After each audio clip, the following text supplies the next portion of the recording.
time to play ball. Welcome to the podcast with no limits. Whether it be sports, current events, or random thoughts, this is the place to step in and stay a while. Your host is a proud alumnus of Rio Hondo Prep, a former minor league baseball umpire, and a man with strong opinions. Welcome to the Get Home Safe podcast and your host, Matt Hersema.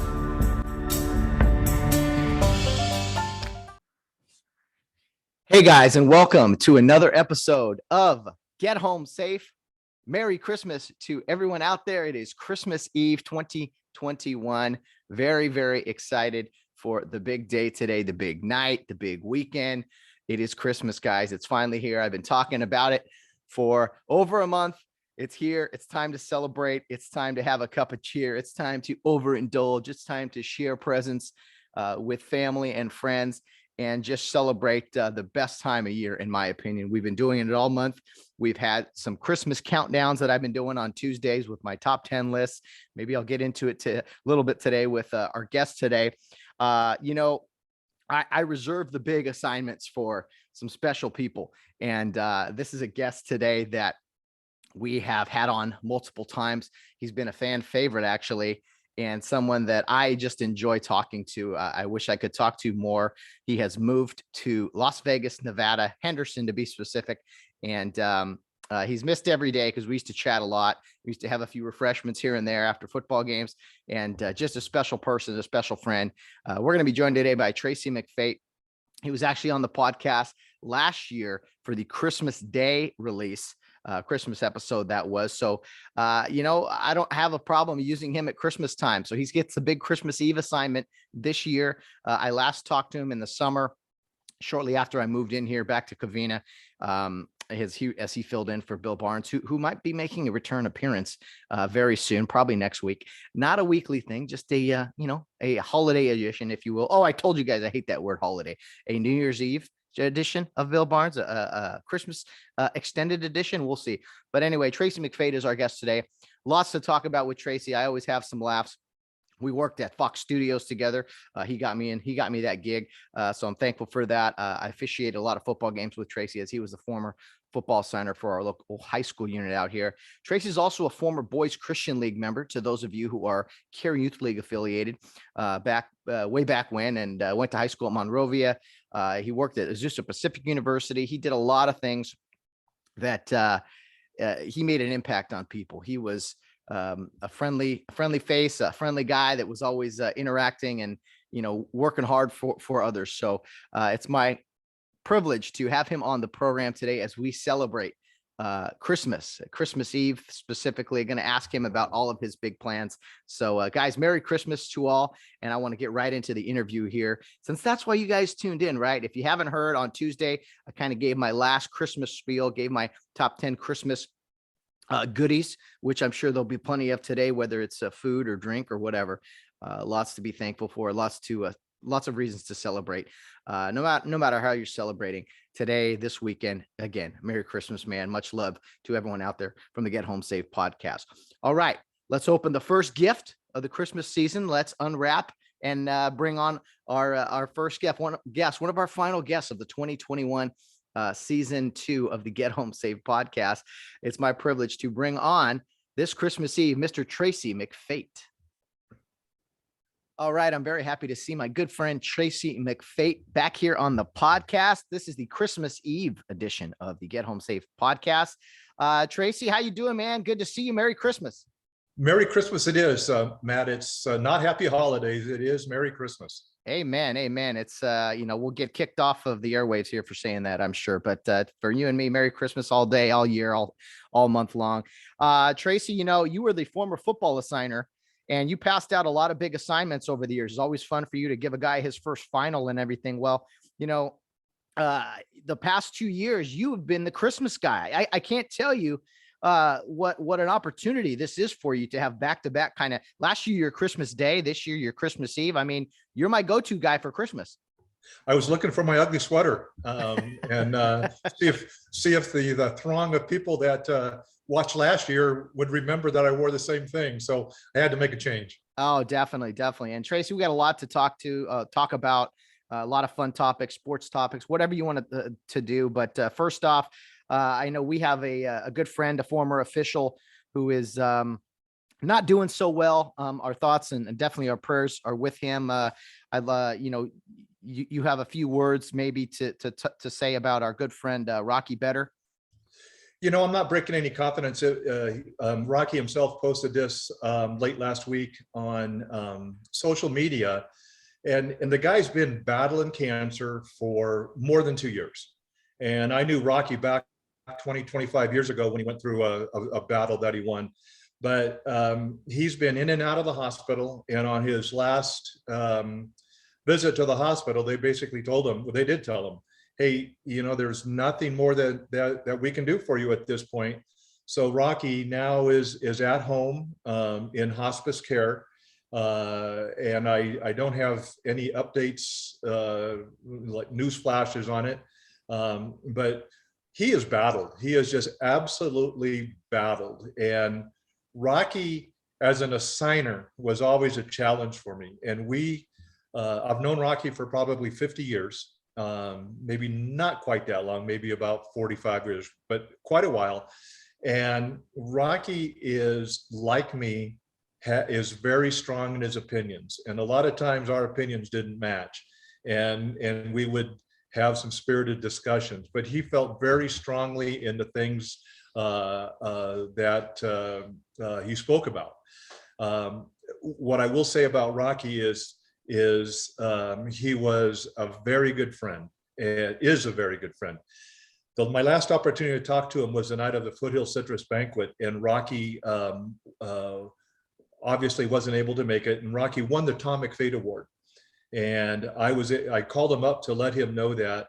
And it was a very emotional phone call on both ends of ours. He caught me up to date on what he was going through as far as his health goes, and was very touched and so on about getting that award. And we ended the conversation because we had talked about some of our past times. And I said, Rocky, I'm going to tell you something with a smile, and it's meant in humor. I said, Rock, I don't like you, but I love you. And it was the wrong thing to say to him. But he's battling. I know where he is with the Lord. I'm very happy about that. And he's an inspiration to anybody that's going through some tough times. So those of you that are listening to this that know Rocky, just give him some good thoughts.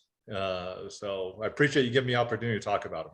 Yeah, of course. He's been a guy that's fought, as you mentioned, for a long time. And, I think any friendship out there that hasn't had its, bumps and bruises, or whatever you want to call it, is, hasn't been a friendship long enough. And so, yeah, he's done a great job of giving of his time to the unit in football and basketball. Has been a face around a lot of high school gyms and high school football fields. So Godspeed, Rocky. Hang in there. You know what? Send this thing to overtime. You know what I mean? Send it to overtime. Probably the only time the officials want to go to overtime. So hang in there, Rock. Tracy, it's Christmas time. We're recording a few days before Christmas Eve, but Christmas Eve edition. Man, I love this time of year. It's so wonderful. This is, I don't know, how many Christmases now for you in the wonderful state of Nevada? This is our third Christmas. Right now, as we're recording, it's 34 degrees, and I feel like we're in shorts. Matt, there was a couple days last week where it got down to 27 degrees. The high did not get out of the 40s. It got up to 48 or 49, so it didn't hit 50. And there was some wind blowing too. I mean, the dog didn't want to go out. It was cold. Yeah. It was really cold. It's sunny out right now, but about 34, 35 degrees. And there's no reason for me to go outside. I'll tell you that right now. Oh, no, not at all. It's cold. No snow though, right? Just cold, bitter cold. No, but we will. And we're at about 2,600 feet where we're at. So we're above the elevation of like the strip and everything. And last January, we got snow that hung around for about 3 or 4 hours. We didn't have to get the plows out or anything like that, but it stuck around. And so I think at some point we will. I did find out on the local news, the average rainfall in Las Vegas is 4 inches a year. And that's not very much. So I think for that reason, we don't get snow. We were in California last week, and we were coming home through the area called Mountain Pass, and it's just as you approach the state line. Then that's at about 4,500 feet. There was still snow off of the side of the road from 2 days earlier. So it's brisk right now. Interesting. Very, very nice. Well, maybe that song, Baby, It's Cold Outside is semi-accurate. Okay. Well, it got cold here, at least California standards, like a week or so ago. It dropped pretty heavy, not quite 27 degrees. But man, unfortunately, I've umpired some baseball and weather like that back in the Midwest. Those were, dark times. But glad to be in a nice warm home. Now, Christmas 2021, Tracy, you got all your shopping done. You got all your gifts wrapped, all your beer purchased. Is that all done already? As far as I'm concerned, we're in good shape. We got a few more things to do. We're going to have my daughter and son-in-law over Christmas Day. We're going to a Christmas Eve service at their church tonight. But we're ready to go. Connie gets super excited about this, which is really neat. I get excited watching her get excited. And I say this, and I mean this, and if you've already bought me a gift, if you're listening, go ahead and send it. But I really don't care if I get a gift or not. And it's not that I don't care about Christmas. I really, in fact, do care about Christmas. But it's just neat to see the excitement from other people, and that kind of gets me pumped up as well. Well, I think there's been like this attack on Christmas over the years, and even more these past couple of years, where it's like discouraging people to celebrate for whatever reason. And I'm just like, wait a minute, this is something. It's a federal holiday, whether you believe or not. Like, it's something that it's okay, guys, to celebrate. We like try so hard to knock this holiday down, when I think it's like one of the best. It is the best one, and it's one that's gone on forever. I mean, if they could celebrate it in the middle of fighting in World War I, in the Christmas truce. I mean, if you could celebrate it, I see guys, military guys, overseas, and kind of just doing their best to celebrate it however they can. I mean, it's not just Christmas Day to me. It's the entire season, but I feel like less and less people are trying to be fired up about it. I agree. And I'm not quite sure what we can do to keep that, generate that excitement going. I mean, I do get excited about it. And like I said, my excitement comes from the people around me that are excited about it. So I get a big smile, and I see somebody coming towards me, I'm going to tell them Merry Christmas. Oh yeah. And if we're at the store and as we're leaving, like we open the show, if they say, "Hey, happy holidays," I just stop and say, "Hey, Merry Christmas to you too." Yeah. So like an insult. It's like it's like, no. I try to say it with a smile. Amen. We're too worried about offending people. We are. We have been for a long time, and I just it's like we're taking something so good and joyous and turning it into this, like, I don't know. Anyway, what are some of your Christmas traditions, Tracy? I've talked about kind of my top 10 lists of movies and songs. I did Christmas goodies, some food items just this last Tuesday. So what are some of your traditions? What are some of the things you look forward to every year? We developed our traditions here, and it is a must for Connie and I to go to Christmas Eve service. And when the kids were living at home, Katie and Ryan, they would go with us. We're going to join Katie and her husband Philip tonight for Christmas Eve service. Ryan's working 50 hours at Bond, so he's not going to be able to join us. But it's something that we started 25 years ago at least, and Connie always makes Christmas Eve, makes lasagna. We'll do the last minute Christmas wrappings that we have to. We like to drive around and find what Christmas lights that we can. There seems to be less and less of those. We have Alexa that's going to turn on country Christmas music, which is kind of cool. So we don't want it to end, and it's going to. But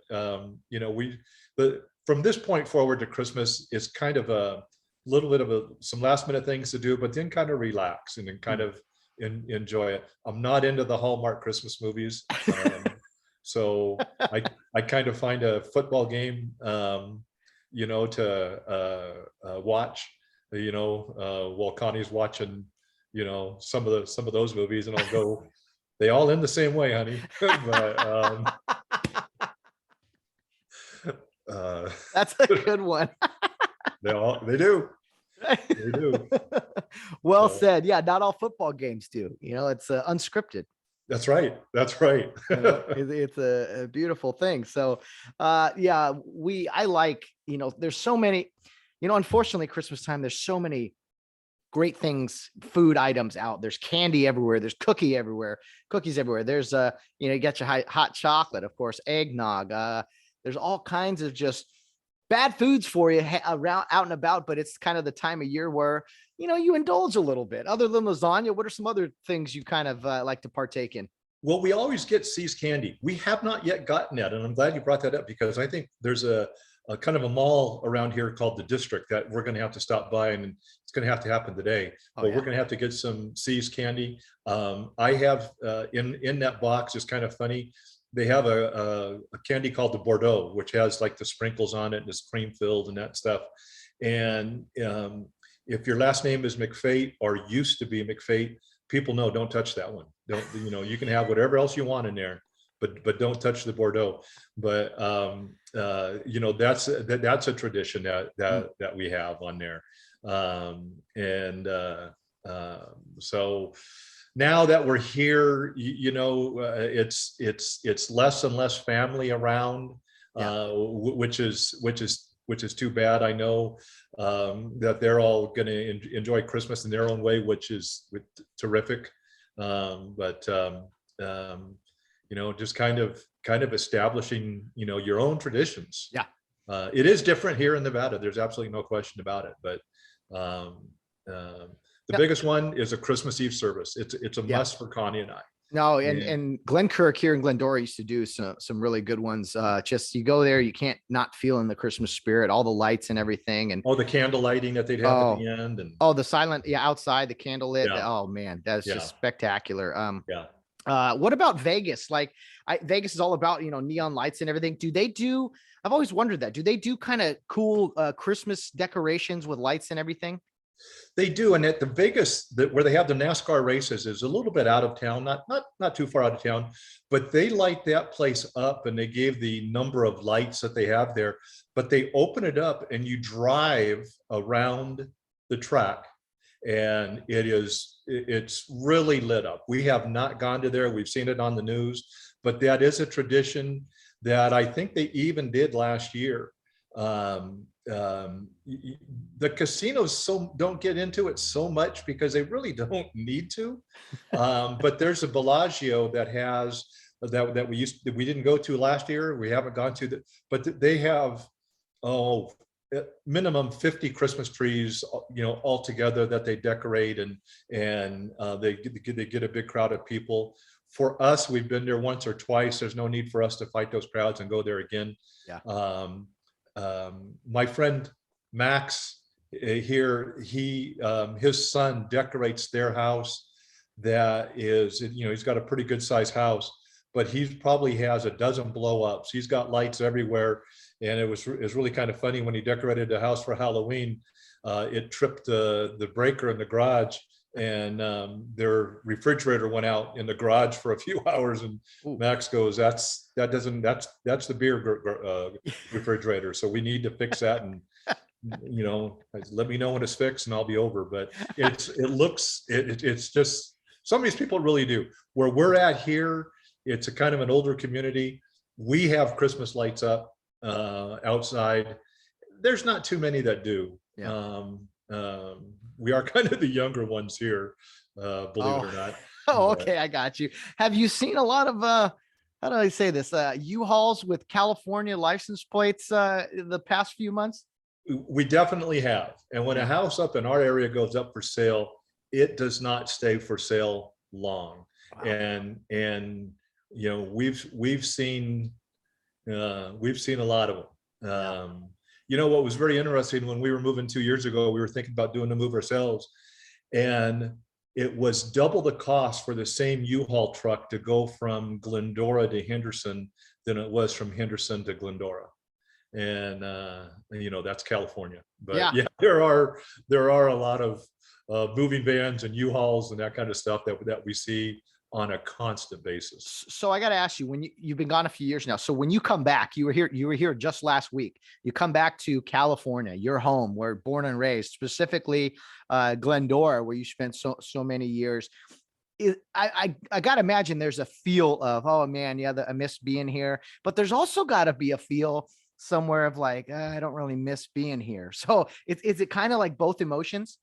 It is, and we still look at Glendora as home. And what we did is we stopped by and got our hair cut from the girl that's cut her hair for 25 years in Glendora, over by T. Phillips. Clubhouse 66. She's not there anymore. She's moved. But we saw some family and went to North Woods. We saw some good friends in Glendora. I saw some football officials. I got a story about that as well. But we even took a drive down Glendora Avenue, the lemon trees with the lights, and it was about 9 o'clock at night, and it was pretty quiet. Rolled down the windows to listen to that Christmas music, if you know about going down Glendora Avenue, and that was really cool. But Matt, we had no desire to go buy our house on Virginia Avenue. We just didn't. And it's not our home anymore. It's somebody else's home that enjoys it and loves it, and you know, all sorts of, but we had no desire to go by there. Well, I just know, you know, every Californian who has departed, I have not heard one person, and I've known a lot of people, not just people I know, people I've heard on radio and podcasts and whatever. Not one person has said, I miss being in California. No. They don't miss it. No, and we're about 3 hours away. It's been a good move for a lot of reasons for us here. Sure. And you know, to be around Katie and her husband. I don't pay state taxes here, and I don't have to wait in line at Costco for 20 minutes to pay $4.25 for a gallon of gas. Gas here, we filled up here, and it was $3.45 for a gallon of gas, which I think is extremely high. But I want to, you know, get some cans and containers and fill them up with gas and just put them in the back seat. But, you know, Connie kind of said that might not be a good idea. So, and when we get gas in California, I like numbers, but I try to figure out how much gas am I going to need to get to Henderson? I don't need to fill it all the way up. So I want to hear this story you said you had for an official or some football officials you met at Northwoods Inn. Well, it was a last minute thing. And so I can always count on our good friend, Ruben Lopez, to kind of take the lead. And I said, hey, listen, I'm going to be in town. The only window I'm going to have available is going to be on Tuesday from about 2 o'clock to 4 o'clock.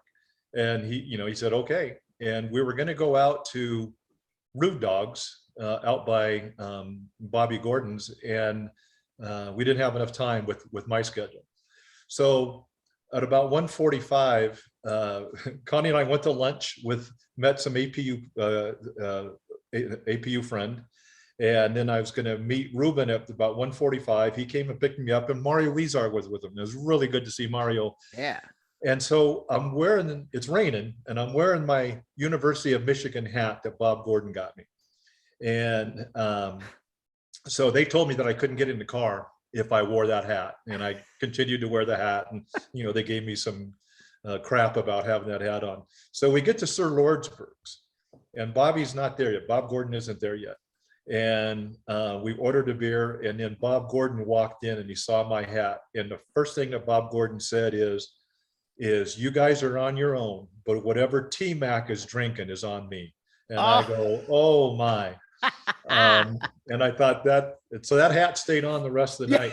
Now, Hail the victors. Hail the victors. I told Singing the fight song after a few beers, Tracy. Go Big Blue. Yeah. But I was smiling the whole time, and I got crap from Mario and Ruben the entire time about that. What was really kind of funny is Connie is kind of setting the schedule up for us, and I'm agreeing on everything. And I told her I'll be back by 4:00. She visited her cousin, was back by about 3:45. We were going to meet some friends, longtime friends in Glendora, at about 4. And I said, I'll be back by 4 and we'll head on over there. So I'm at Sir Lordsburg, and I was ignoring these messages that I was getting. And so finally I pull out and I see that at 4:20, Connie sent me a message that said, "Are you on your way?" I go, So Bobby G gave me a ride back, and everything was fine. We were just a little bit, I'd like to make sure that I'm always on time, and I'm the one that kind of dropped the ball on that. Yeah, one. you're But spreading. it was fun. It was fun with Ruben and Mario and Bob. And man, I feel like when we all hang out, a time or two, there's been some significant other text messages that come about. Hey, where are you coming home? That type of thing. But after 40, how many years of marriage, Tracy? I mean, hey, it'll be 48 in June. Wow. There you go. So 48. Yeah.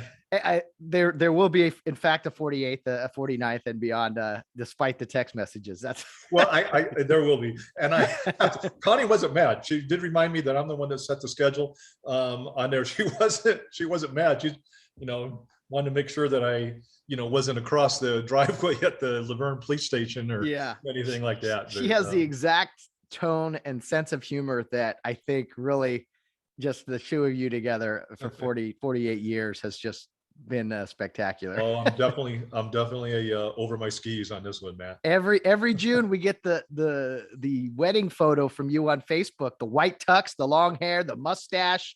Man, what a photo.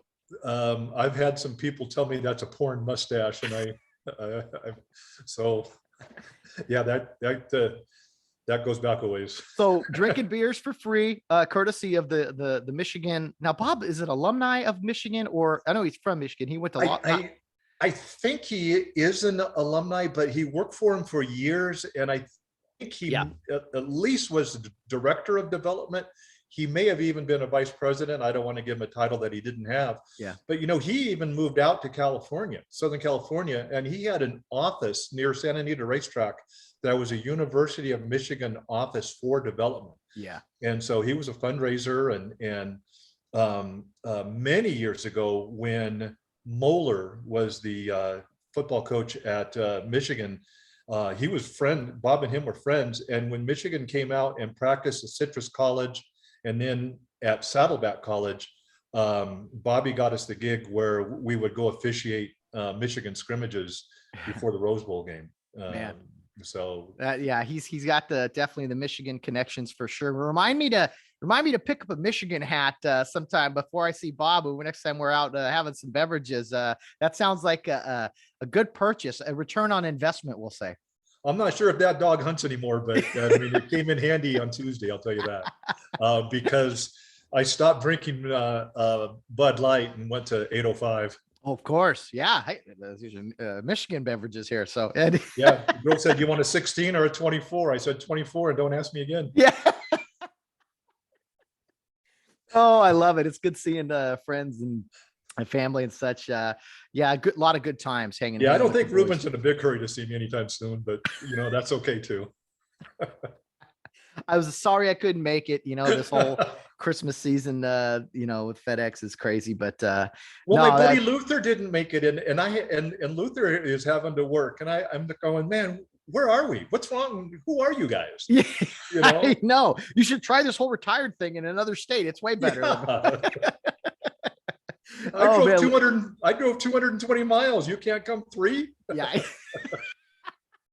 It's funny watching Luther and Bob, because Luther's a big Ohio State guy, being born in Ohio and everything. And so he's just been relentless on Bob Gordon all these years. And so Bobby's got to be extremely thrilled. What are you let's transition into that, Tracy. What are your thoughts on the college football playoff? We got two pretty good matchups, Michigan, Georgia, and then Alabama versus Cincinnati. I don't know if Cincinnati has enough to compete. And I do think Georgia does seem vulnerable now after that SEC championship game. When they put Cincinnati late in that top four, and they weren't going to come out without, if they were undefeated, they were going to stay there. So with that being said, I don't think they're a top four team, but I do think they got it right. Although I really do think Michigan at the end of the season was the number one team in the country. And I mean, they were just playing. You don't have to keep saying that. Bob already paid the bill. Yeah. Be right with you, Bob. Yeah. But I think that obviously, Alabama's going to do okay with Cincinnati. I really do think that in a somewhat of a low scoring game, I think Michigan, I believe Michigan's going to beat Georgia. And then I think it's going to be an Alabama-Michigan showdown that is going to be closer than people think. But Bryce Young is probably going to be too much. How about the fact Bryce Young, a couple of years ago, he's a high school senior, modern day high school, right out here in Orange County. I believe he's from like the Pasadena area. Yes. And I don't see modern day in Pasadena how that school district quite works, but hey, anyway, he went to modern day, and now all of a sudden he's in Alabama. He's making a lot of money with this name, image, and likeness deal. He's won the Heisman Trophy, could lead Alabama to a championship. It's crazy how quickly someone's in your backyard, all of a sudden, a national star. Well, and Stroud went to Rancho Cucamonga, right? Yeah. That's the defensive end. No, I'm sorry. The Ohio State quarterback. Oh, did he really? I believe that J.C. Stroud went to Rancho. If I think, I might be wrong on that. But yeah, there's as we transition to Lincoln Riley, but there's he did. You're right. Rancho Cucamonga High. Wow. There's a ton of Southern California kids that have left, but he didn't play very well for 3.5 quarters against Auburn, and he got an opportunity to win the game, and man, did he come through.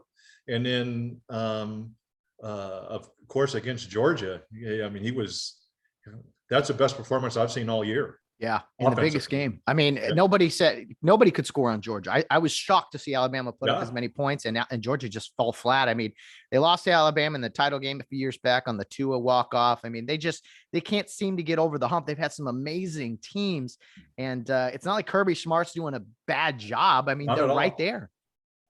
It's the Nick Saban factor. It really is. And if you heard Nick Saban interviewed after the Auburn game, he said when they were down, he was going around telling Bryce Young and the players on the sidelines, he was telling them, and it doesn't sound like Nick Saban, but he was telling his players, this is fun. This is fun. Come on, let's go have some fun here. Yeah. And, normally you would think he'd, be pretty uptight and stuff. But Nick Saban is going to be a benefactor of everything that's gone on the last month or so with coaching, because he's highly underpaid at $7.5 million a year. Isn't that crazy? I mean, and he's just content. I mean, he's got his houses and he's a legend. He's getting up there in age, but why move? Why change? I mean, he could probably request a little raise here very soon, which he'll probably get. But the coaching carousel in college football, Tracy, I don't like the fact that there is this early signing period that forces coaches to have to leave in late November, early December as the season is ending. I don't think it's fair for coaches to not be with their teams in bowl games and playoff games or whatever. Kids can leave and transfer and everything, but I just think the whole system is flawed right now, where a Brian Kelly can't coach his team's final game, where Lincoln Riley can't coach his team's final game. You have to make a decision right now. It's the best decision for them, of course, but it's a bad look on college football, in my opinion. If Notre Dame gets into the college football playoffs, Brian Kelly does not go to LSU. I firmly believe that. If Oklahoma gets in, I think Lincoln Riley stays at Oklahoma.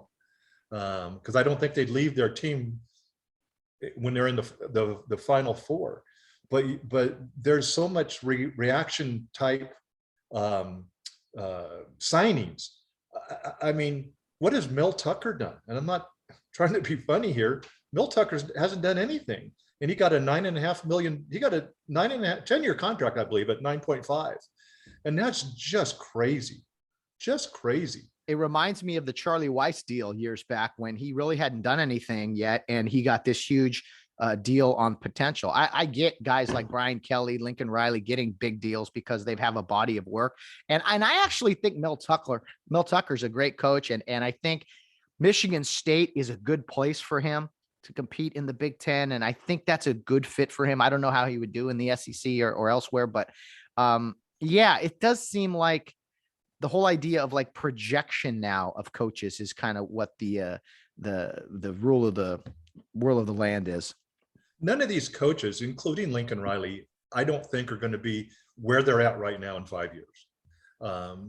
I think the NFL is probably going to want to have Lincoln Riley on there. Early success this year with Cliff Kingsbury. I know that they've struggled a little bit lately, but I think somebody's going to pay a lot of money for Lincoln Riley in a couple of years. That's kind of far out there, but it's just the bar has now been set for college football coaches because there's been so many of them. Harbaugh took a pay cut a year ago. So Harbaugh's in for I think a good raise. But what happens if this Dan Lamming from Oregon has a good year? Yeah. Oregon seems to have a hard time hanging on to coaches. I can't understand that with the Nike connection, but I think Cristobal is. I think he's a good recruiter. I don't think he's a good coach. What has he won? No, I mean, time's going to tell there. And I think, again, him going to, I think it's going to be easier for him to win at Miami than necessarily here at Oregon. The Pac-12 is down, but I think that's home for him. So I get it.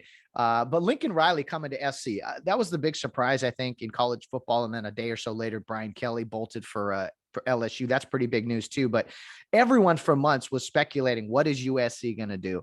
What are they going to do? They have to make a big splash. I think they absolutely did.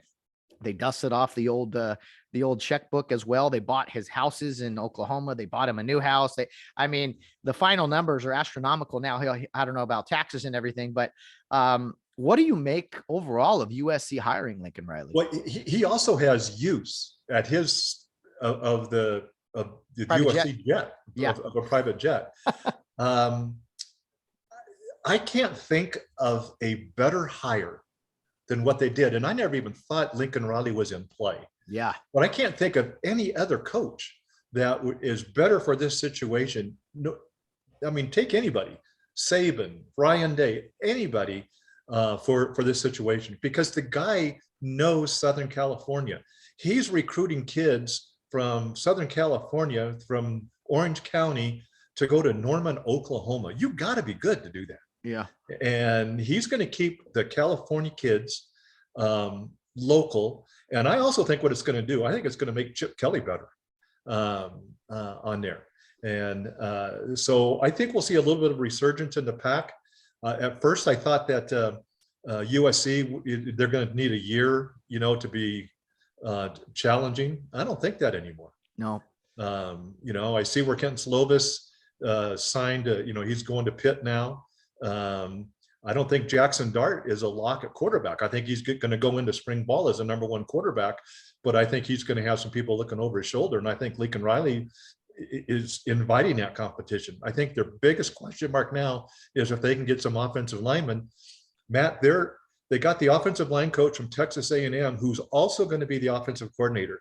So when your offensive line coach is your offensive coordinator, he's going to want to play some physical football, which USC hasn't done in a while. No, they have not. That's a great point. And a lot of people have really wanted that. I mean, there's no reason USC should not have the biggest and baddest linemen in the country, similar to a school like Texas or whatever. And the physicality has just been absolutely gone the past few years. So I love to hear that news. The fact that you can, in fact, run the ball, maybe even get under center a time or two. That's Yep. still legal, I believe, a legal position to Yep. go under center, especially on like 4th and 1, but my only concern with Lincoln Riley, based off of kind of Big 12 football, it's not just Big 12 anymore, but is the defensive side of the ball. I don't take his teams have been very good defensively. No one really has, but except really the SEC.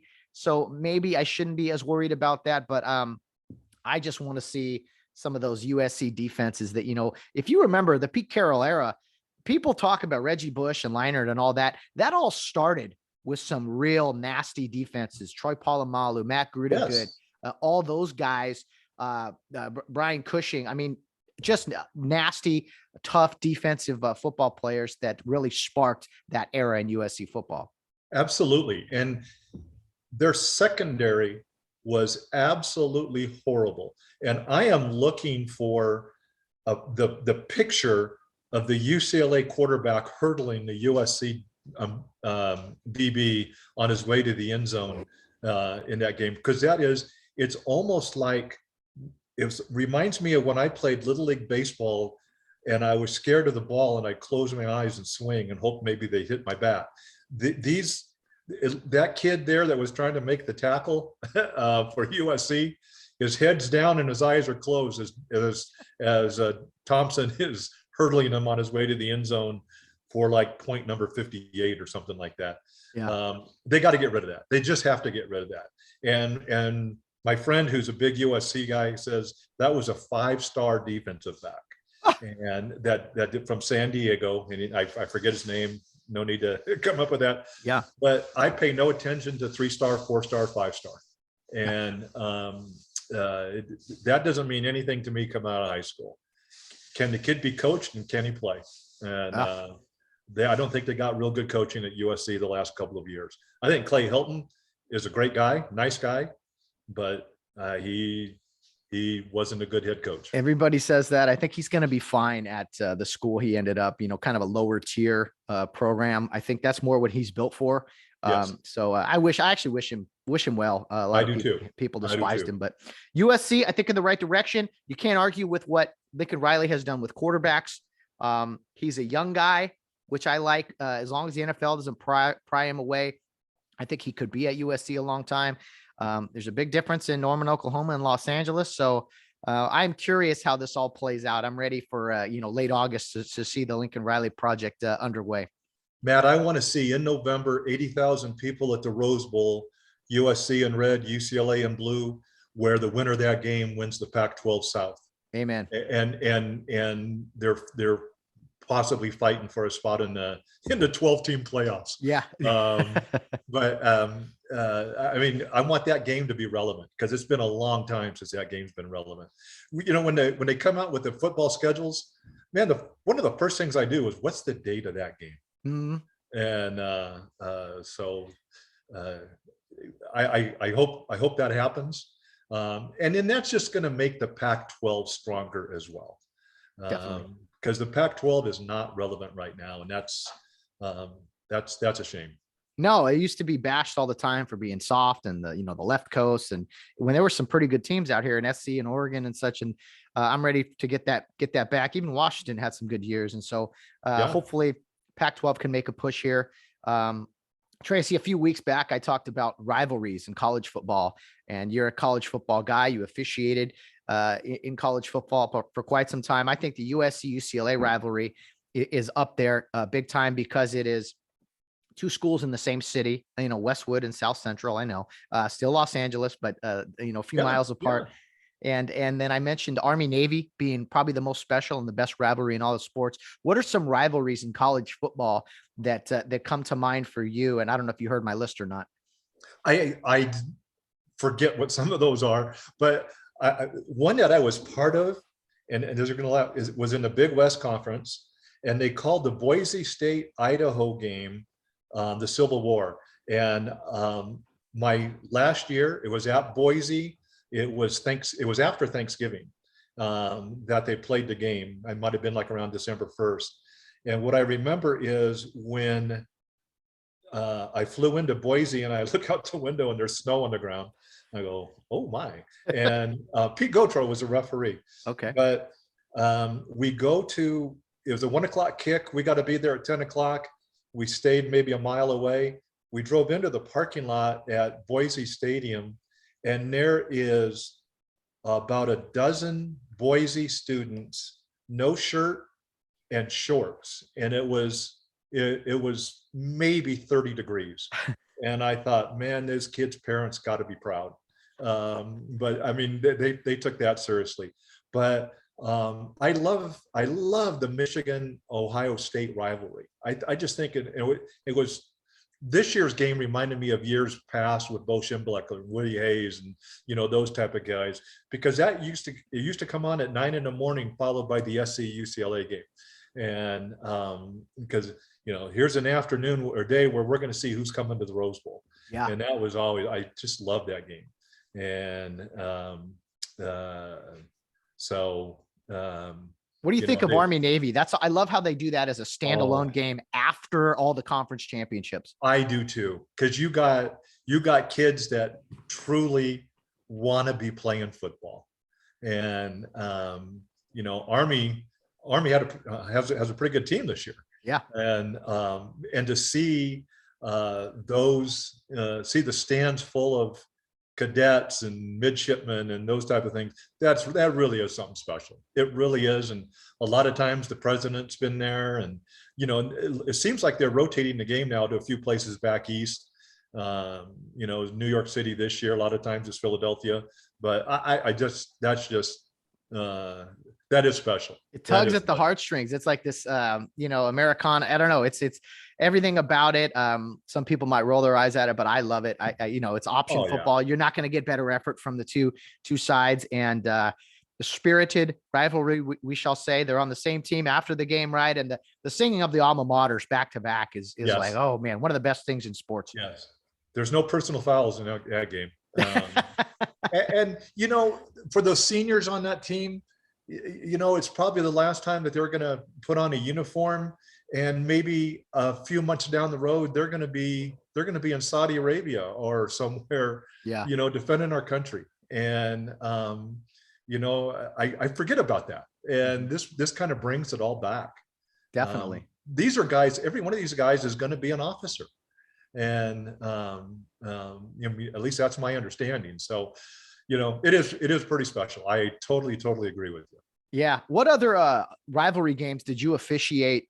The Boise State, Idaho, I forgot about that, and them kind of playing each other. That's got to be fun. What about local guys? You know, the first Division III college game I ever did was Occidental and Whittier. You were the white hat. I wonder how I got that game, but it was the battle for the shoe. That was, and you had a little write-up you gave me, or not gave me, you read to the crew about how far back the rivalry goes and everything. That was a game that I remember doing with you. That I do remember that game, and as I recall, Occidental won pretty big, and their coach there, a guy named Dale Wildoff, is a very special guy. One of the best coaches to come across. And I remember he always, you know, appreciated officials, and I remember in that game, and I believe your dad has a picture of it, but there was Whittier's punting, and the ball's up about their, I don't know, 5-yard line or whatever, and the ball's on the ground, and the Whittier kid went down to pick up the ball with his knee on the ground, and I think it was about a 30-point ball game, and Oxy was ahead, and I got nothing. The kid picks up the ball and punts it, and Dale came out to about the numbers, and he was very respectful, and he said, wasn't his knee on the ground? And it was on the ground. And I go, I don't do this too often. I don't call coaches by their first name. I know people that do, but I go, Dale, it's got to be bigger than that. And he looked at me and he goes, how much fucking bigger does it have to be? So I go, and then he just turned around and walked away. But yeah, I had that one. I can remember being a referee of the Pomona Claremont. That game. For football fans, you got to get to that game sometime. It's small school Division III football, but it's awesome. The campuses are literally across the street from each other. You share the same parking lot. Yeah. And if you have two games going at the same time, you hear whistles all over the place. But about 15 minutes before kickoff, there's nobody in the stands. And I'm thinking, I mean, is this break time for the kids or what's going on? And then they started coming in, and you have like two kids carrying kegs. And I'm going, that's not 7-Up. So Fancy Gatorade jugs. That's what they are. I'm trying to get my game face on, and I'm going, wow, that's that's pretty cool. So that was a big one, and so yeah, I've done in junior college games. I've done PCC Mount Sat game. I did that a number of years where I asked no longer to do the game because that always ended in a bad way. It really did. You know, we did the Rancho, the Santa Ana versus Fullerton game, and this would be a very quick story. But Joe Bernansky was the umpire, Bill Agopian was a referee. Don McKenzie, bless his, rest in peace. He was a commissioner. He was a supervisor of officials back then. And so it's when Fullerton College Stadium first opened up. They only played there a year or two before they dropped football.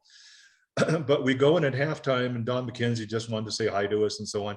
And in comes the director of security for Cal State Fullerton. And he says, I don't mean to alarm you, but we've had a credible threat that there's going to be a shooting out here. And Don McKenzie gets up and he says, is it 8 o'clock already? And he left. He went home. We go out on the field, and I don't remember who won. I don't remember anything about the game, but I had my head on a swivel, and I was the head linesman. And what I remember is, with about 6 minutes left in the game, both teams' buses started backing down those ramps. Oh man! And the guy working the chains for Fullerton said, well, I've never seen that before. And so I told him, I said, yeah, at halftime, they told us that there was going to be a credible threat of a shooting. So far we're okay. And we run a play, and I look up and my chains are on the ground. My chain crew split. They left. Yeah, we're out of here. Sorry. But anyway, so that's, college football is so neat about this. I've done the New Mexico State rivalry, which fortunate enough, I think one of the few times New Mexico State won, and that was at Las Cruces. Rocky Long was the head coach of New Mexico, and I think they were looking at as a W, and New Mexico State beat them. It's their college football is special. It is special. College football indeed. Yeah, and the rivalries. What's the familiarity breeds contempt?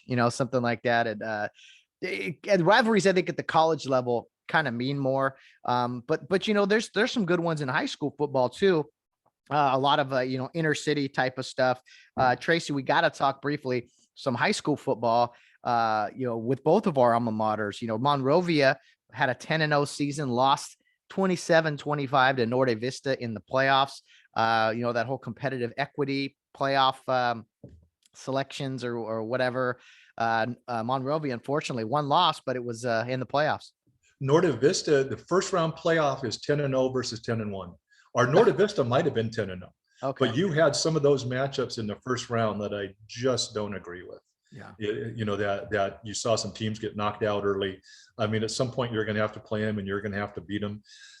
I think what the CIF should do is the highest seeded team should have the home field, which means if you get some of these teams that are lower seeded teams that start working their way through the playoffs, won't get a home game, will get better. But I think that those teams that do well should be awarded throughout the playoffs for home games. And you don't see that happening.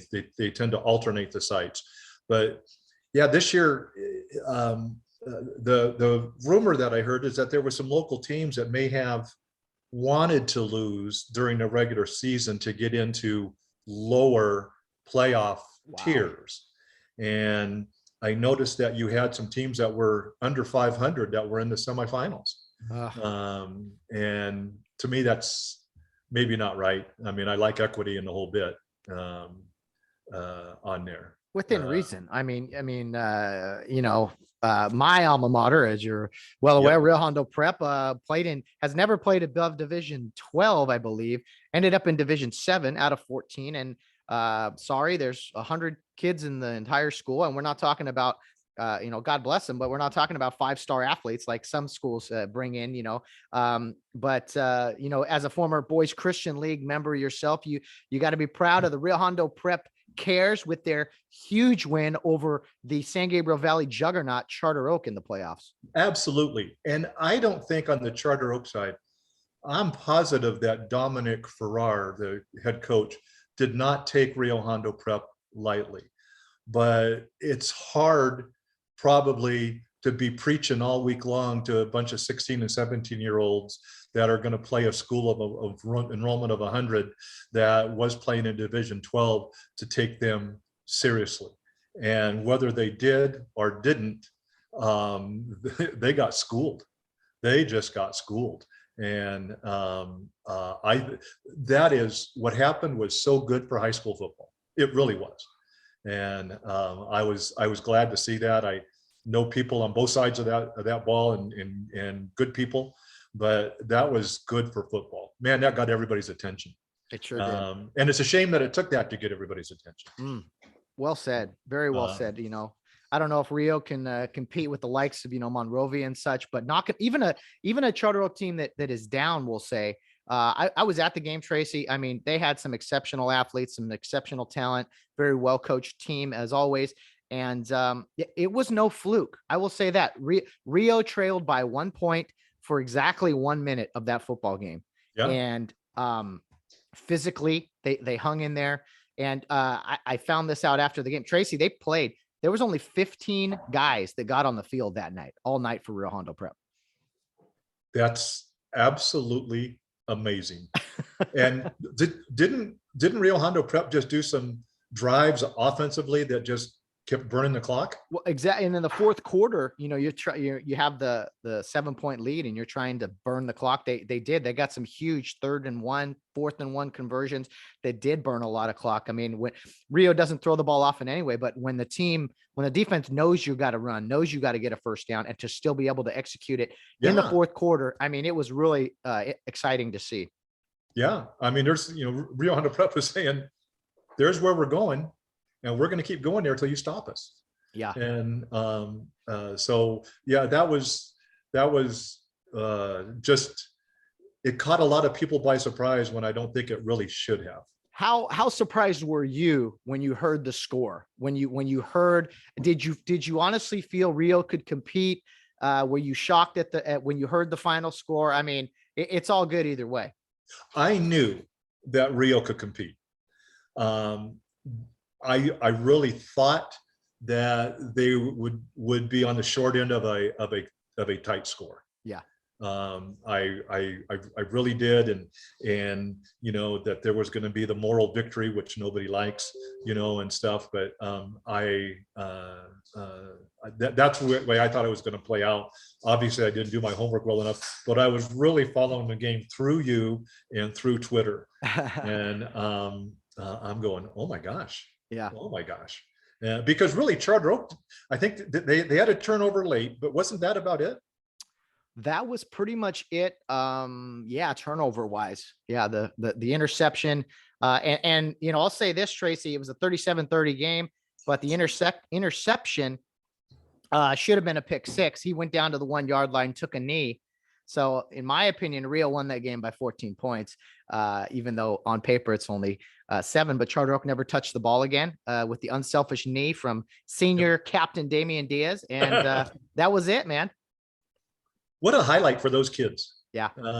I mean, just, like I said, that was not a slouch of a Charter Oak team. No. It's not probably the Charter Oak of years past. I think the people of Charter Oak got spoiled. You shared with me that Rio Hondo Prep had more people there than Charter Oak. Yes.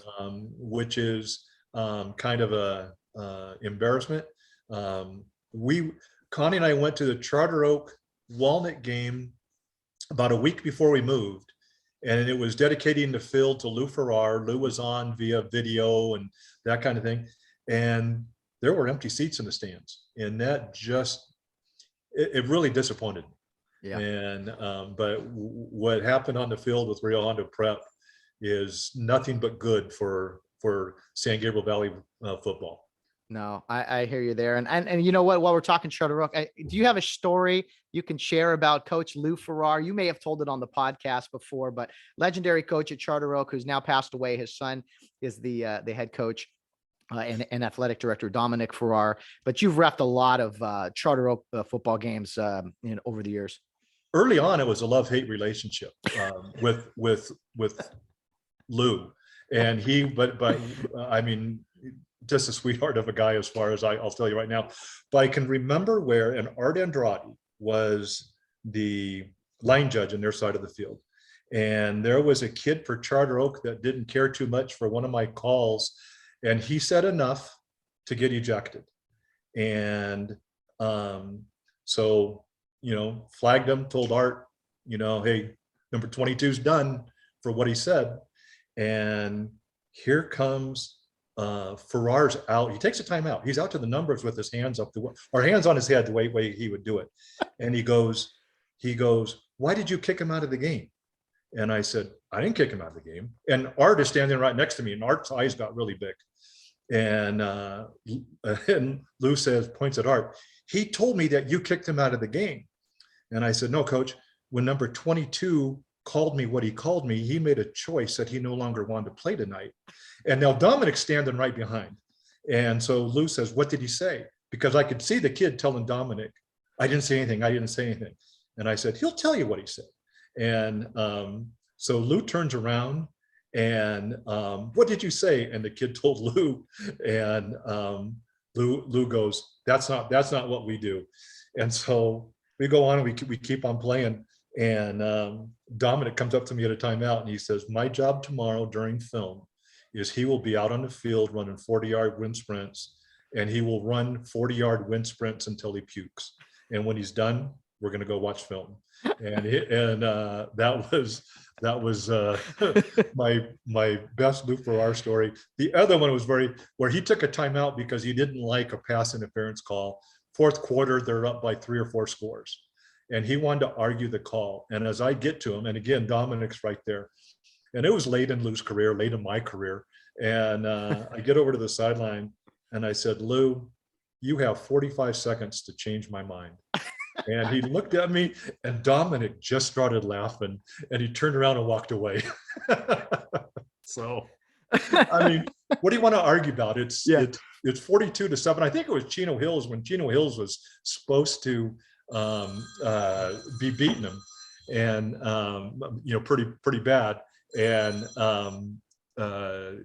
Charter Oak, was just dominating. But oh man, yeah, he's a legend. He's truly, over the years, he didn't start at Charter Oak. He was at Royal Oak, and then came to Charter Oak when the two schools merged, when Royal Oak was a high school. So, well, I love those stories. I've heard them a dozen times, usually with an adult beverage or two, and always fun to hear the history of high school. I gave you that one for free, Matt. Like you said, absolutely. Podcast subscribers. Well, Tracy, we've talked college football, we've talked high school football. We got to talk about the LA Rams, other NFL topics if you wish, but the Rams played Tuesday night, a sloppy kind of game against Seattle, but man, they delivered when it mattered, had some big third down conversions. They beat Seattle, swept them this year, won the game 20-10. My takeaways are that, first of all, when you don't have a true week of practice, it definitely shows on the field, with some of the practice facility being shut down and everything. But Cooper Kupp is just unbelievable, as is Aaron Donald. I think they're the two best players on each side of the ball, not just on the Rams, but in the National Football League. I totally agree. And the Rams are still without 16 players. Yeah. I don't think they had the full contingent. Is it 53? I don't think they had the full contingent on the sideline. And it was sloppy, but that was a makeshift offensive line. And I know that Stafford got sacked a couple times, and I think he probably should have gotten more. The Rams got a break, I think, on a no call. And I'll give you that. They've been on the other end of that. I can think of the Buffalo game last year in the end zone. where they threw a flag against the Rams. Yeah. It comes. It's a cycle. It is, but and I really thought this for like the last 2 weeks is that the Rams are going to win the division. I'm Really? very confident that they're going to win the division. You spoke about those players, man. Jalen Ramsey's just what a gift he is. I mean, he really is. He goes out there, he's cocky, but he backs up what he does. And yeah, he's going to get you a penalty or two.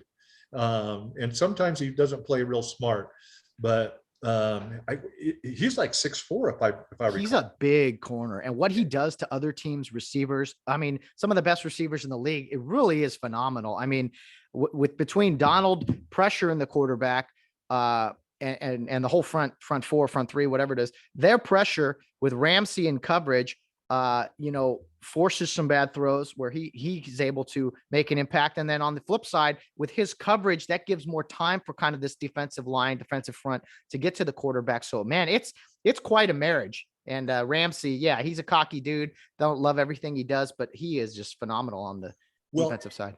And Floyd is in to get himself a big raise. I believe because of Aaron Donald. Yeah. I mean, they're double teaming Aaron Donald every play, which is freeing up Von Miller, which is freeing up. Can you believe that they're freeing up Von Miller? But yeah. Floyd, some of the other inside linebackers, Raheem Morris was catching some heat for his defensive schemes early in the season. But I think Raheem Morris really knows what he's doing. Oh yeah. And they're getting, a 3-game losing streak will kind of, shape you up a little bit and kind of get you back on track. They have 3 games remaining, 2 road games, the 10 a.m. window, and then of course the 49ers at the end of the year that will mean something. And if nothing else, they got to beat those guys finally after losing 6 straight or something.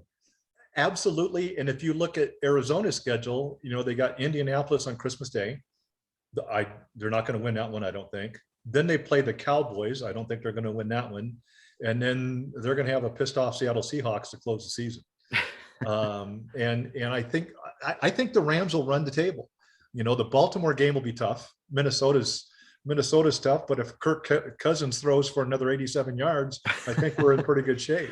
I'm hoping for 2 out of 3. And then if Arizona can lose 2 out of 3, I think that puts the Rams ahead in the division. Although they might win a tiebreaker too if they can get a division win over the Niners. Whatever it is, whatever the scenario is.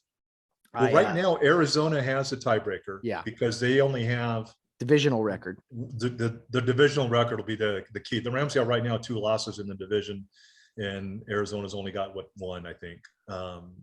But I look for the Rams to maybe get to number 3 seed. I think you want to stay away from playing San Francisco in the first round of the playoffs. Ooh, I know they have quietly just kind of gotten in position, and it's their style that scares me, Tracy. They are physical up front. They run the heck out of the ball, and just have Jimmy G pick you apart, hitting George Kittle and deep. I mean, it's their style that scares me. Yeah, they're like little gnats. They don't go away. And it'll be nice if they can win that first, win the division, get a home game, because then they're probably going to have to go to Tampa. They can win there. I believe they can. Green Bay, that's a different story. I think Green Bay is probably the best team in football right now. Yeah. So I agree. Postpone the trip to Lambeau as long as possible. Then maybe the planets align. You turn it into Rambo Field. I don't know. That's a little pun there. I don't know. I heard maybe somebody could step on Aaron Rodgers' toe, because I really don't believe it's hurting right now. The way he's playing. But yeah, this is what a great time of year, because every game means something.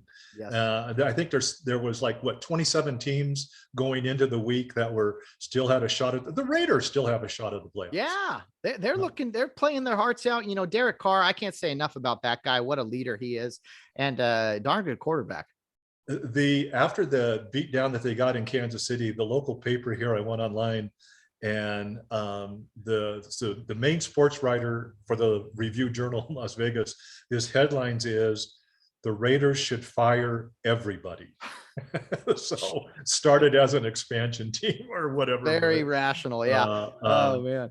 And that interim coach they have is a really good guy. I mean, he's not a head coach. Rich Bastusha or whatever. Pasacci. He's a really good guy. Great name. And he doesn't shy away from any questions. I think you can record Derek Carr after every game because he's going to say, well, we just have to get better for next week, because he says that every week. But you look at that team, what they've been through. They had 2 number 1 draft picks in 2019, and they're both not only are they not with the Raiders, they're both out of football. Yeah. That's hard to recover from. We can talk on another podcast, but John Gruden got screwed. Oh man. The NFL does a 6-month investigation, and all they can come up with is John Gruden. There seems to be a few more pieces to that puzzle, I would say. It's going to come out. John Gruden's in for a payday from the NFL here, pretty quick. But oh wow. That's just a hard thing to recover from. So I like the Chargers. I think the Chargers are a team that can. They proved that they can win in Kansas City, and I think they got the best of the young quarterbacks right now. Absolutely. No doubt about it. Fun to watch. They are fun to watch. And you just know on 4th down that Brandon Staley's going for it. He's going for it. Love it or hate it. I mean, it tells your team. I don't love analytics and stuff, but hey, if you feel your team can get a yard or two, I don't see why you don't go for it. I like John Harbaugh, going for 2 twice at the end of games. It didn't work out, but man, my argument, Tracy, is if you can win a game by getting 2 yards in the NFL, it's 2 yards.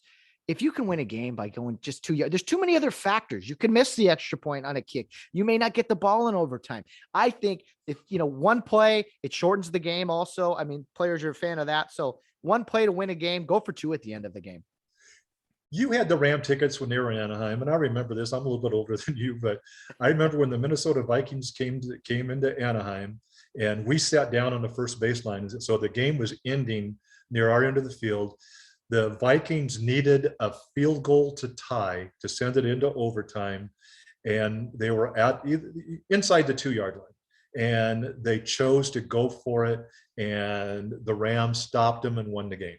Wow. And they asked Bud Grant after the game why he didn't go for the field goal, and he said, if we can't get 2 yards there, we're not going to get any yards in overtime. And I think with Baltimore, with John Harbaugh, one of those games, wasn't it Green Bay where they went for 2? Green Bay. And last week. You just in overtime, you don't want to give the ball to Aaron Rodgers. No.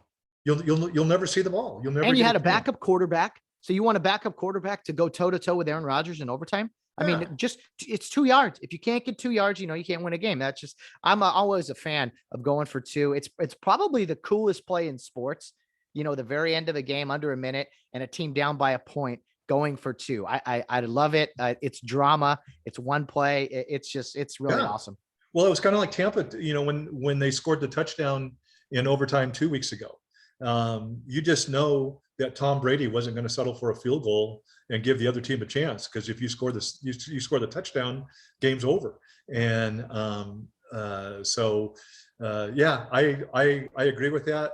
I just hate analytics, and I really thought, the Chargers missed the first 2, and then they got the third one. I think they scored, but didn't they go 4 times? And 3 out of the 4 times they didn't make it.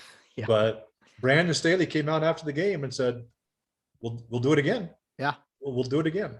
So there's no secrets here, but and I think guys like to play for a coach who's not afraid to take that chance on them. Oh yeah, absolutely. I mean, who do you have more faith in? A kicker who doesn't look like anyone else in the room, or the big uglies up front sometimes. So there's a lot to it. Look, I feel this way with the media and everything. No matter what a guy does, he's going to be questioned or accused of being wrong. Yeah. So I don't like that. I think if we're honest, we have to say when decisions are made, when they're a good idea, even if they don't work out. So, man, NFL, college football, high school season's over. I love talking football with you, man. It's fun to get all the different dynamics, the different levels. If you're a kicker and you miss your kick, man, that coach is going to come kick you. Urban Meyer, Tracy. Yeah, we talked college and NFL. What do you make of him? I think he just bit off more than he could chew. He's a college football guy. There's nothing wrong with that. I just don't think he fit in the NFL for 1 second. His ego got the best of him, and he made some missteps. And that owner said, "I can't. We've gone as far as we can go." That owner wants to win. Yeah. I mean, I know he's got a lot of money. People don't show up in Jacksonville, that kind of thing. That owner wants to win. That's the owner, Matt, that would like to relocate his team to London. Seriously. Yeah. I mean, whenever they play a game in London, they play 2 a year. One of them's always Jacksonville. I feel sorry for the British. We keep sending them the Jags every year. Well, and who I think one of the best young quarterbacks is Burrows. I mean, he's really coming around. Joe Burrow, I think Trevor Lawrence can be that guy as well. But you can't complete a pass on your ass, and that's what's happened with it. Because I think they're an offensive line. That's a big statement. An offensive line away. What is Jacksonville's probably going to have the worst record? What does Jacksonville do with that pick? What do they do? Well, you don't pick a quarterback. I mean, No. I would say, do you go defense? You get the kid out of Michigan. What do you do? I mean, I don't know. I think maybe you trade back. You load up some O-line. I think you trade somebody for 2 number ones for their 1 number one. Yeah. And try to build. I think you can go 5 years out on your draft picks on trading, I think is what I heard. But the Rams don't have a first round draft pick. Their system, their way of life is not built for that. They want free agents. They want, they go after guys.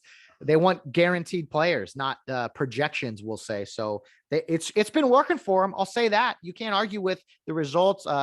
10 win season since Sean McFate has been there. 4 out of the 5, I think. 1 was a 9-win season. They've been in the playoffs every year, except that 1 9-win season. So what they're doing is working long-term anyway. Sean McVay has said, as long as he's there, the Rams, in all likelihood, will not have a first-round draft choice. Because they're taking that draft capital and getting, instead of a 10-year hopeful, they're getting a 5-year positive. And, at some point, you're going to have to pay the band. Maybe not. I mean, Kroenke seems to have a lot of checks in his checkbook, but, they're playing for this year right now. They're built for this year. Yeah, that's always their goal. It's like right now. So it's Absolutely. LA. You got to be right now. It's just there's other options here. So one thing I miss, Tracy, is our time at Fox. I don't miss getting up early and driving there necessarily.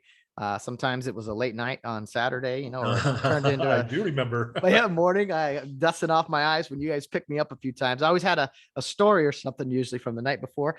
But I missed Fox Studios. I specifically this time of year because I felt like the spread got better. There was Strahan cookies. There was all kinds of hot chocolate and just some really good food and stuff around Christmas time. That was really fun time. And the guy that would really let loose was, if you remember, was Jay Glazer. Oh boy. And he came in and said a couple epitaphs or whatever the word is. And I remember Pereiro sitting right next to me, and he goes, "HR is going to be calling me tomorrow." Pereira, Blandino, they were fun. Always had a little Christmas something for us, a gift. But Michael Strahan, you may not agree with everything the guy says or whatever, but every Sunday he'd have those double chocolate cookies. He'd come in, he'd say, "Hey, I know Mike Pereira doesn't pay you guys enough. Here, Merry Christmas," or what, Happy Sunday to you guys. And those cookies were delicious. Yep. I can remember when the games would be going, those lights in the studio would be way down. And Strahan, I remember one time he's watching the Giant game, his feet are up, and it looked like maybe he was sleeping. And I don't know, somebody scored a touchdown for the Giants, and he jumped out and screamed, "That's what I'm talking about," or whatever. And my first memory of Fox is on the very first year. If you remember, they took us in. We were in that old room, and they took us into the studio to watch the pregame show, and they were just getting ready to sign on for the very first one, and they're almost getting ready to a countdown, and they're telling each other it's going to be a great season, have some fun, good to see everybody, and they're counting down. And Terry Bradshaw leans over and says, "Michael, how's your divorce going?" And then they go on live. Because if you remember, Michael Strahan was going through a pretty nasty divorce at that point. Terry Bradshaw has he's the perfect timing for all his little punchlines. I opened the door, that one door where they had all the food, and I saw him coming, so I opened the door, and he said thank you, and he slapped me on the back, and that was probably in about, I don't know, 2010. It still hurts. I mean, hands. That guy had the biggest hands I've ever seen. But no, those are really, really fun times to listen to what's going on and kind of get some insights and stuff. And it was always kind of fun to be around Pereira. He got stressed a few times. But, the sights and sounds, we'll say, of Fox Studios, without going into too many details, were always spectacular. We shall say, always a good time. Yes. And then the car ride down there, the car ride home was a little slower for probably multiple reasons. And, just a fun experience. I miss riding with you, Bobby, and Luther, and just, every Sunday, not every Sunday, but most Sundays, but we always tried to be there for the Christmas, the holiday Sundays were always fun. Christmas, Thanksgiving, because they always did it up a little extra for us. Well, the toothbrush and razor I left in the glove compartment was not for me. No, just kidding. But yeah, I always enjoyed about how your night went. Because you would always have probably a 6 or 7 o'clock college football game, but that would get done around 9:30. It might have been 2 a.m. before or later that you made it home. I had, I'm not ashamed to say I had a few late evenings that took me a lot of different places, we'll say, but always ended up at the Denny's at around 7:30 in the morning there in Glendora as we met to carpool. And it was, oh boy, those are some interesting Were you in my car with Bobby G when I was playing the Sirius XM station? Oh boy. Yeah. I was. Yeah. Listener discretion is it's Sunday morning, Tracy. That was it. Bobby G finally reached over and turned it off. I do remember that. Oh, so many good memories at Fox and driving down there. It's a long way, but we did it. Tracy, this is year 2, finishing up with the Get Home Safe podcast. Started in, March of 2020. Here we are, pressing through the end of 2021. You're still maybe not an avid listener, but you tune in here and there. Do you have any specific podcast from throughout the year that you remember? Yeah, I can remember listening to, and I think I told you this, is that I listened to it twice, but it was very inspirational. And doggone it, it's the Division I basketball official, Tony Padilla. And I mean, that was just really inspirational. I mean, just not about being officiating, but when he was coaching baseball and stuff. And I always think that that's kind of neat. The basketball coach from Cal Baptist was really good. Joe Wellman, yeah. I'm bad on some of these names. I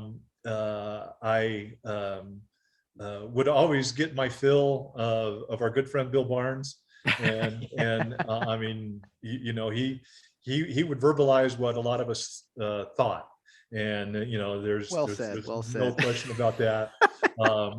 But listen to some people that I know. Bill McCabe, I'm almost inspired now to give Bill a call and see how he's doing. I know that his wife wasn't doing real well at one point, and but he's always a great guy to talk to. I can't think of, you've had some great guests on there. James from the Tribune. James Escarcega, talking high school football. And what a love he has for high school sports. And what he does is those guys like Freddie and Aaron, I don't think they get enough credit for what they do on there. So my favorite line with James Escarcega, who's a reporter now, used to be a football coach, and I talked about you, and he said, "Oh yeah, we love Tracy. He was great. Love to have him on our games." And I said, "Oh really? So you never yelled at Tracy, huh?" And he goes, "I didn't say that." I can remember, and he was a get back coach, and we had more of a problem with him than the players, but he was always a good guy. And I remember I had a no call on a pass interference that did not go South Hill's way. And he comes up to me very quietly and goes, "Man, I bet you'd like to have another look at that one." And I said, "No, I got a pretty good look the first time." And I don't know where I came up with that line, but I did. And he just looked at me and just smiled. But I mean, he's one of the good ones. And, you've had, I want to get more football officials on here. I've talked Vic Winnick last year, kind of started us off in January, talking football and being a lawyer. I love that. That was one of my favorite ones early on last year. Who we ought to try to get and is Pels. That would be interesting. Paul Pels. Yes. Oh my gosh. Talking about someone who slept at Fox Studios. There you go. he did. Do you know that he played professional baseball? No kidding. He was out of Downey High School. He went to high school with Tony Careni. Yeah. But he played minor league baseball. Why did he and I never talk? I thought we talked a little. He was interesting. He was a pitcher. Okay. But what a character. What a character. Yeah. People you meet. Again, another one of our Fox guys. Bill McCabe. Bill McCabe was a lot of fun. We got to get some more. Scott Ritter bus was on. That was a long time ago. We'll get some more, maybe with a little nudge from Tracy. But you know who I really want? We talked about him earlier on. I've tried this for years. Okay, your job is to recruit him. Is Bobby Gordon? Got to get him on. If not now, then when? Michigan's in a championship hunt. Come on, Bobby. Let's get you on here. Give me a date you want him on. I'll deliver. I might even wear a Michigan hat. Who knows? I will talk to him on there. I think because Bobby's got so much he's just, all those guys are very special friends, but Bobby has been there every step of the way for me. And I think it goes both ways. I think more about times with him off the field than I do on the field. Oh, yeah. But he's let me see what I can do. Has he told you no, or has he just put you off? Yeah, we've postponed a few times, and then he thought he was going to do it, and it just never worked out. So, after the sun goes down, he's hard to reach. So that's just Bobby. And he's got some great stories and memories from the Midwest and Michigan and going to Loyola. He knows people. Yeah, he knows people. Oh, we got to get him on. He's my one goal for 2022. Joe Bernansky was another good one, and I love the story that he told about when he was playing baseball, and they told him to run the lines, and it was foggy, and and he get about half of the lines in and stuff. But yeah, Joe was a good one. Good friend of yours. You guys go way back. I'll deliver Bobby G. Okay, that is your Christmas gift to the Get Home Safe podcast. I'll keep you posted, but when we get him, it's kind of like once you snag a fish, you got to reel it in pretty quick. So, oh yeah. No, I'll find time. We will make that happen. Indeed. Tracy, this has been so much fun. I love talking with you. We do it every few months, which has been great. I don't mind having you back on, repeat guests. I love that. And just talking a lot of football usually, but this time of year, Christmas is just, it's beautiful. The lights, the trees, the cervezas are pretty good too. What's on tap literally for you here? You got some 805, some Corona. What are you working with this Christmas? Right now is as far as the beer goes, I've been really sticking with Budweiser. I like Budweiser. Now that sounds kind of bad, but when we make that Costco run today, I think there might be some wine that ends up in the basket, but we're looking again. My neighbor here in Henderson has kind of turned me on to the cranberry juice and vodka. And a little Thanksgiving beverage you had. I'm just gonna have to make sure I don't drive, but we'll be. It goes down pretty nice. Goes down pretty nice. Yeah. Cape Cods, I believe they're called. Well, is that what they're called? We had my friend, Max and Gerald and their family were over here for Thanksgiving, and Max, I made the first drink, and then Max started making the others, and I think at the end there wasn't nearly as much cranberry juice in there as before. So a little splash for color. And again, that Kirkland brand of vodka is just fine. Oh, just fine indeed. So, Tracy, have a few extra ones here these next few days. It's going to be a great Christmas weekend. Merry Christmas to you and the entire McFate family. Say hello to Max for me. I haven't seen him in a long time since I was out at UNLV a few years ago when you guys came out to a game, but he's always a blast. I'm sure there's plenty of celebrations ahead for you this weekend. We're looking forward to it. Merry Christmas to you and Val and your dad and everybody. And you know, if you see people I know, tell them I said hi, even though I didn't, but tell them I said hi. So, well, it's almost time for some Die Hard, some maybe some Cape Cods or Bud Heavies. The Clydesdales will be stomping about. It's a wonderful time. And yes, Christmas 2021 is here, my friend. It'll go down smooth when I take the dog for a walk. But hey, Merry Christmas. Thank you, Tracy. Have a good one. Merry Christmas. I will talk to you very soon. Take care. Well, a huge thank you to my good friend, Tracy McFate, stopping by today to talk some Christmas, some football, of course, and just celebration, being around family and just all the good memories we've had. Always fun to talk with a guy who's been around the game of football for quite some time at all levels. And always a pleasure talking to him. I got to make sure I do this every few months, bring him on board, maybe twice a year, maybe 3 times. I don't know. I don't know what the scheduling is going to be for the Get Home Safe podcast in moving forward, but I am going to try to continue to keep things going and bring on guests on Friday, just someone to talk to. I like Tracy around Christmas time. It seems to fit. So we'll keep that going. Thanks again, Tracy. Merry Christmas to you and the McFate family. Guys, Merry Christmas to everyone out there. It is Christmas Eve. Here we are. It's here. I'm sure as the sun starts to go down, the celebrations will start. You'll start to see the windows in the houses fill up with people, hopefully. And Christmas lights, just it's a great time of year. I've said it all month. I can't get enough of this. Christmas Eve is going to be busy for me and Valerie. Christmas morning, Christmas afternoon, evening. Hopefully by Sunday, we have some time to relax and just recover, and enjoy the leftovers and all the goodies. So enjoy this couple of days, guys. Indulge, drink, eat, be merry. I can't say it enough. There's some great football on. Be sure to watch that. I see all these gifts around me. I'm surrounded by them. It's just, I'm incredibly blessed.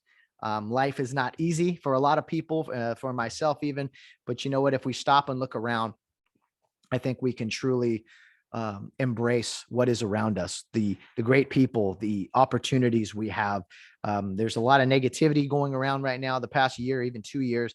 And you know what, if we stop and really embrace what we have in front of us, I think we would all be a lot happier. And, also look forward, not just with what we have now, but to what we can achieve. And so that is my challenge this Christmas. We made a move here into Covina back in the summer, in August. That was a big step for us to kind of set up base camp after being in Eastvale for a couple of years. I was in Covina a few years before that, but I think for right now anyway, we're here. Not forever, but for a few years anyway. And now it's time to get the ball in motion and get rolling and just start to really kick off this adult thing and try to be better at the game of life. So Merry Christmas, everybody. Have a great weekend. It's going to be a long one. I know it's starting Thursday for some people who get off early. A lot of people have Christmas Eve off. God bless you all. And just have a great Christmas day. And I will be back next week to talk with you guys about the recapping of Christmas, kind of looking back on the year of 2021. And I may or may not have Bill Barnes on next Friday. That is the plan. He and I have to sit down and record. So be prepared for that. Can't wait for that. Might take a break in January. I've said that. I said every month, I might take December off. I might take January off. I seriously might here soon, just because it's been busy. I love doing this, but may need a breather, just time to recharge the batteries, if you will. So guys, Merry Christmas, eat, drink, be merry. Have a great weekend, no matter what you're doing. As always, whether you're out on the town or rounding third base, get home safe. Merry Christmas to all, and to all a good night.